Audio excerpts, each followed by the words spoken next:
प्रिय दर्शकों, ममता kitchen recipe में आप सभी का बहुत बहुत स्वागत है। आज हम गुरीच वाली चाय बनाना बताएंगे। तो इस तरीके गुरीच का बेल होता है। ये देखिए, इस तरीके की पत्तियां होती है और यह हर जगह पाया जाता है। हमारे यहाँ इसे गुरीच के नाम से जाना जाता है। आपके यहाँ क्या बोला जाता है, कमेंट बॉक्स में ज़रूर से ज़रूर बताइए। तो आइए गुरीच वाली चाय के लिए सामग्री बताते हैं। तो जितना हमें ज़रूरत है उतना हमने तोड़ लिया है। इस तरीके की पत्ती होती, ये देखिए नज़दीक से दिखा रहे हैं। और ये हमने 2 डंडी तोड़ लिया है, जितना हमें ज़रूरत थी। और यह बुखार में बहुत ही लाभदायक होता है, जड़ से ख़त्म कर देता है। थोड़ा हमने गुड़ ले लिया है, थोड़ा अदरक ले लिए हैं, 1 छोटा चम्मच चाय पत्ती है, थोड़ा दालचीनी ले लिए हैं, 1 छोटा चम्मच सौंफ ले लिए हैं, 1 छोटी इलायची, 1 बड़ी इलायची, 10-12 दाने काली गोल मिर्च है, 3 लौंग हैं। तो गुरीच को हम काट लेते हैं और इसका पौधा लगाना चाहते हैं तो इस डंडी को गमले या कहीं मिट्टी में लगा दीजिए, बहुत ही जल्दी से ये उगाता है। तो इस तरीके हम छोटे छोटे टुकड़े कर लेते हैं। हमारे बड़े बाबा जी को 3-4 दिन से बुखार आ रहा है और हड्डियों में दर्द हो रहा है। तो हमने सोचा क्यों ना गुरीच की चाय बनाई जाए। तो इतना हमने तोड़ लिया है, एक बार में इतना बनाना है एक चाय के लिए। तो इसे हम गुरीच को ओखली में कूट लेते हैं। कोरोना के समय में लोग इसी को पिया करते थे, बहुत ही लाभदायक है और इससे बुखार बहुत ही आसानी से उतर जाता है। तो हमने करीब 3-4 दिन तक दवा खिलाए हैं बाबा को, आराम नहीं मिल रहा है। तो हमने सोचा क्यों ना गुरीच की चाय बनाई जाए और बाबा को पिलाएंगे, इससे काफ़ी राहत मिलेगी, आराम हो जाएंगे बाबा हमारे। अदरक कूटेंगे अब।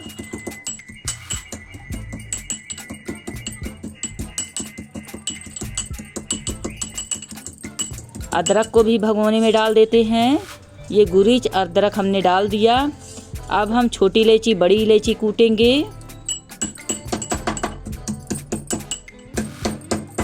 दालचीनी भी कूट लेते हैं।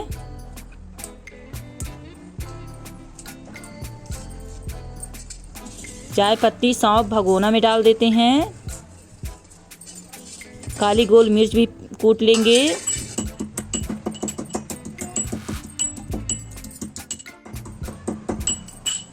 ये हमने दालचीनी, लौंग, काली गोल मिर्च को अच्छी तरीके कूट लिए हैं। इसे भी भगोना में हमने डाल दिया। अब हम पानी डालेंगे। आइए इसे अच्छी तरीके पका लेते हैं।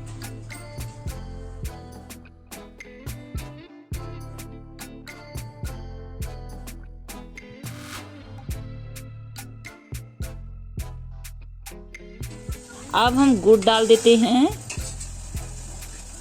और इसे करीब 6 से 7 मिनट तक मीडियम हाई फ्लेम में पकाएंगे।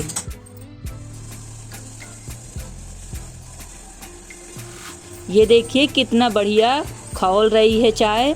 तो जितना इसे उबालेंगे उतना ही बढ़िया फ़ायदा करेगी यह चाय। तो करीब 6-7 मिनट तक हमने उबाल लिया है। अब इसे हम छान लेते हैं।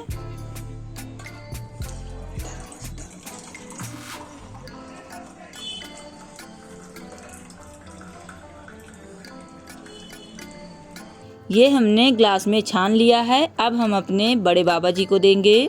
बाबा जी लीजिए, इसे पीजिए।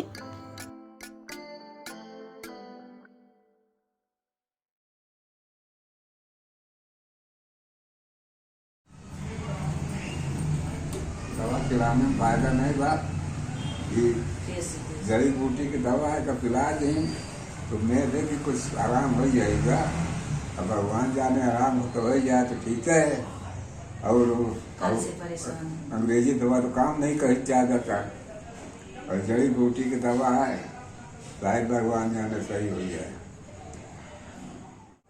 कल से परेशान है, एक प्लेस कुछ राहत मिल गई, फिर एक आध बार पिया बहुत राहत मिल गई। बड़े बाबा जी को दवा खिलाने पे काफ़ी उलझन होने लगती है, तो हम यह चाय बना के पिला रहे हैं। तो इससे उलझन नहीं होती है, बहुत ही लाभदायक होती है, आराम मिलता है।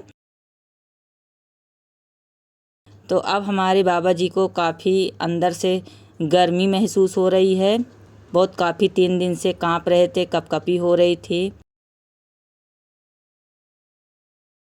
शरीर में गर्माहट गए, शरीर कुछ हल्की तो हो रही, देखो भगवान सही कर दे तो ठीक है। तो हमारे चैनल को सब्सक्राइब करना ना भूलें, साथ में बेल आइकन भी दबा दीजिए ताकि हर वीडियो अब तक आसानी से पहुंचे। तो आप भी गुरिच की चाय बनाइए, बच्चों को पिलाइए, आप भी पीजिए। हर बीमारी का इलाज है यह गुरिच वाली चाय। बाबा हमारे लेट गए हैं, अब इन्हें हम शाल उड़ा देते हैं। अब हमारे बाबा जी आराम करेंगे। तो हम इसी तरीके की आप लोगों को वीडियो लाते रहेंगे। तो मिलते हैं कोई नई वीडियो में, तब तक के लिए बाय बाय। और यह गुरिच वाली चाय कमज़ोर शरीर के लिए बहुत ही लाभदायक होता है, तो आप ज़रूर से ज़रूर बनाइए, पीजिए।